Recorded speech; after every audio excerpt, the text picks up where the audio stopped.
السلام علیکم ورحمۃ اللہ وبرکاتہ۔ بھائی اور بہنوں، ہم سب جانتے ہیں کہ فجر کی نماز کتنی برکت مند ہوتی ہے۔ رسول اللہ صلی اللہ علیہ وسلم نے فرمایا، جو فجر کی نماز پڑھتا ہے وہ اللہ کی ذمہ داری میں ہوتا ہے۔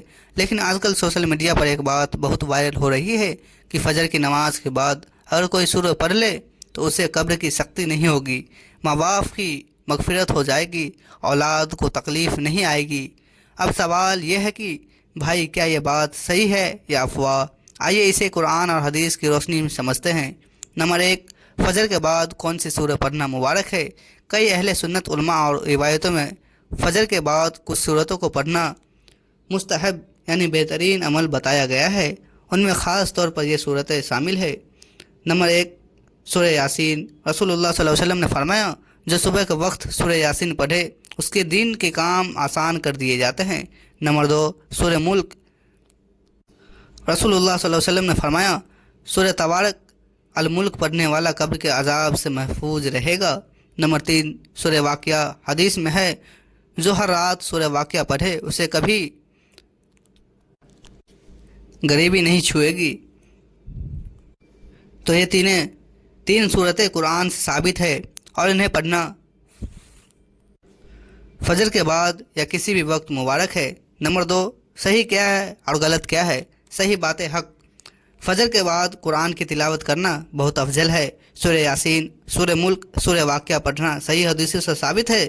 تلاوت کرنے والا بندہ اللہ کے نور سے روشن ہوتا ہے اور ان کی اولاد کو برکت ملتی ہے۔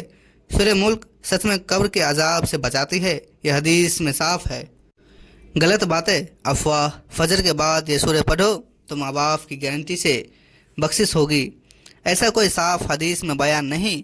اولاد کو کبھی تکلیف نہیں آئے گی، 100% اثر ہوگا۔ یہ مطلق دعویٰ افواہ ہے۔ کسی خاص سورہ کو ماں باپ کی مغفرت یا اولاد کی گارنٹی سے جوڑنا مذہبی طور پر غلط ہے، جب تک اس کے لیے صحیح حدیث کا ثبوت نہ ہو۔ نمبر 3، قرآن کا اصلی مقصد۔ بھائی، قرآن صرف پڑھنے کے لیے نہیں، سمجھنے اور عمل کرنے کے لیے اتارا گیا ہے۔ اگر ہم روز فجر کے بعد صرف 10 منٹ بھی سورہ یاسین یا سورہ ملک پڑھ لے تو اس کے مطلب پر غور کرے تو دل میں سکون، گھر میں برکت، اولاد میں ہدایت اور قبر میں نور خود بخود آتا ہے۔ نمبر 4، اصلی ترتیب یعنی صحیح طریقہ۔ نمبر 1، فجر کی نماز جماعت سے پڑھے۔ نمبر 2، نماز کے بعد تھوڑی دیر تسبیح 33 بار سبحان اللہ، 33 بار الحمدللہ، 34 بار اللہ اکبر پڑھے۔ نمبر 3، پھر سورہ یاسین یا سورہ ملک پڑھے۔ نمبر 4، آخر میں اولاد، ماں باپ اور امت کے لیے دعا کرے۔ یقین مانیے بھائی، جو یہ عمل سچے دل سے کرتا ہے اس کا دن برکت، حفاظت اور رحمت سے بھرا رہتا ہے۔ نمبر 5، نصیحت۔ عمل دعا سے زیادہ اثردار ہے۔ صرف سورہ پڑھ لینا کافی نہیں، بلکہ عمل، نیت اور تقوی ساتھ ہونی چاہیے۔ جو بندہ فجر کے بعد قرآن پڑھتا ہے مگر جھوٹ بولتا ہے، گناہ کرتا ہے، وہ اس عمل کی برکت سے محروم ہو جاتا ہے۔ اللہ کی رحمت اسی پر برستی ہے جو سچے دل سے قرآن سے محبت کرتا ہے۔ نمبر 6، حق بنام افواہ۔ صاف فرق۔ موضوع حق یعنی صحیح بات، افواہ یعنی غلط۔ فجر کے بعد سورہ پڑھنا مستحب یعنی سنت عمل نہیں، پڑھنا گناہ نہیں۔ سورہ ملک کا فضیلت قبر کے عذاب سے بچاتی ہے، ماں باپ کی گارنٹی سے مغفرت نہیں۔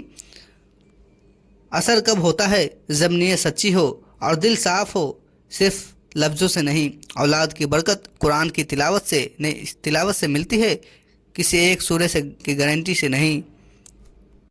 آخری پیغام، بھائیو، قرآن کی ہر سورہ میں رحمت ہے، مگر اصل رحمت اس دل کو ملتی ہے جو اللہ کی کتاب سے محبت کرتا ہے۔ فجر کے بعد اگر ہم روز کچھ ہی آیتیں بھی پڑھ لیں تو وہی ہماری قبر کی راحت، ماں باپ کی صدقہ جاریہ اور اولاد کی ہدایت کا ذریعہ بنتی ہے۔ تو ناظرین، آج کے لیے اتنا ہی، ملتے ہیں کل اگلی ویڈیو کے ساتھ۔ تب تک کے لیے السلام علیکم ورحمۃ اللہ وبرکاتہ۔ خدا حافظ۔